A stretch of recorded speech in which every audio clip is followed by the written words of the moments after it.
Halo semuanya, saya Zafira Jovita dari Universitas Pendidikan Indonesia. Melalui video ini, saya akan membahas tentang dinamika dan tantangan Pancasila sebagai pandangan hidup dan ideologi negara.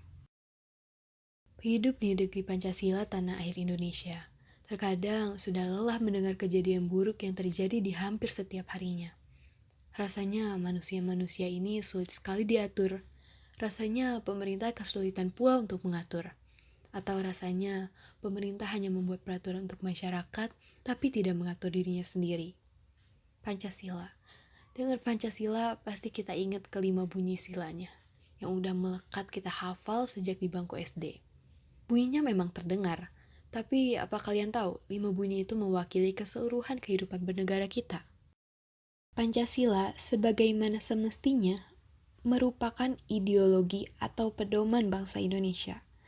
Para pahlawan terdahulu yang berjasa dalam merumuskan Pancasila dijuluki The Founding Fathers. Mereka sudah istilahnya susah-susah mewujudkan kemerdekaan negara Indonesia dan memikirkan ideologi yang tepat untuk kelanjutan cita-cita negara Indonesia. Tapi kita di sini pelan-pelan memecahnya. Gak mungkin kan? Maka Pancasila sebagai pandangan hidup harus diamalkan nilai-nilai kehidupannya. Dan kita jalani dengan penuh kesadaran yang tinggi agar terjadi keselarasan kehidupan bangsa Indonesia. Pancasila telah menyangkut segala aspek kehidupan bermasyarakat dan bernegara. Maka Pancasila kita jadikan pandangan hidup, sebab nilai-nilai yang terkandung di dalamnya dijadikan acuan dan teladan dalam menjalankan kehidupan yang tertata. Nah, kalian tahu nggak sih kenapa Pancasila dijadikan sebagai dasar negara Indonesia? Pancasila dijadikan sebagai dasar negara Indonesia karena sesuai dengan jiwa bangsa Indonesia sendiri.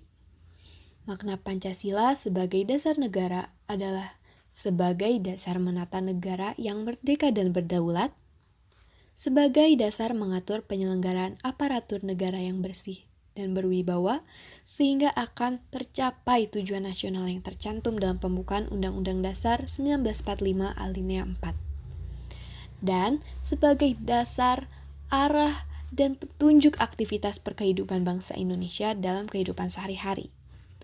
Pancasila sebagai dasar negara digunakan untuk mengatur semua tatanan kehidupan bangsa dan negara Indonesia.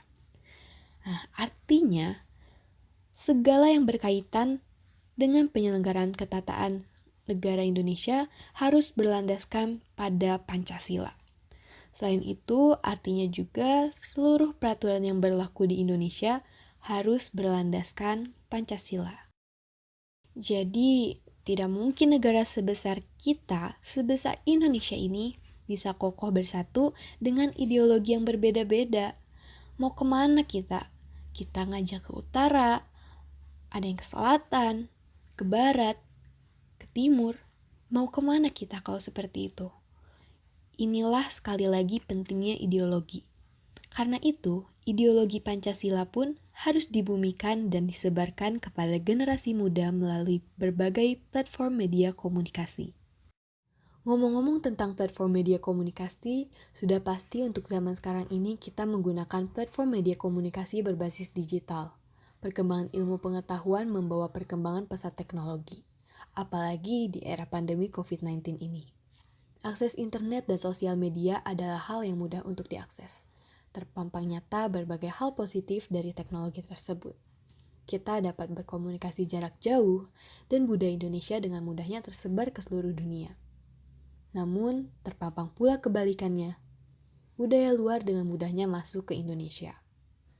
Bukan berarti teknologi harus ditolak, dan bukan berarti kita tidak boleh mempelajari budaya luar. Karena tidak mungkin pula kita menolak perkembangan teknologi yang ada. Namun, pesatnya perkembangan teknologi memerlukan filter untuk dapat menyaring hal-hal yang bermanfaat dan hal-hal yang sia-sia. Ketidakhati-hatian dan kebebasan dalam menyikapi teknologi memungkinkan terjadinya penyimpangan dan kerugian, kemerosotan nilai-nilai moral, dan perubahan jati diri negara kita, serta mengancam eksistensi nilai-nilai luhur bangsa. Munculnya permasalahan yang mendera Indonesia memperlihatkan telah tergerusnya nilai-nilai Pancasila dalam berkehidupan bermasyarakat, berbangsa, dan bernegara. Dan penyimpangan yang terhadap nilai-nilai Pancasila dapat berakibat terancamnya kelangsungan negara. Penyimpangan yang terjadi disebabkan karena karakter seseorang yang hatinya belum tertanam nilai Pancasila. Perlunya kesadaran dalam diri kita masing-masing. Secara sadar nggak sadar, kita mencontoh orang atau lingkungan sekitar kita. Maka harus sedini mungkin kita harus menanamkan nilai Pancasila.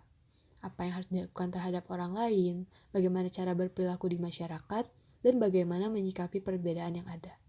Semua ini sebenarnya adalah kebiasaan. Lalu sekarang kita pikirkan, bagaimana membangun kebiasaan itu? Dan bagaimana agar generasi selanjutnya, anak cucu kita menjadi perubahan kecil untuk mewujudkan perubahan besar atas kesejahteraan Indonesia. Terima kasih untuk teman-teman yang telah mendengarkan sampai di akhir video. Semoga ilmunya bermanfaat. Sampai jumpa.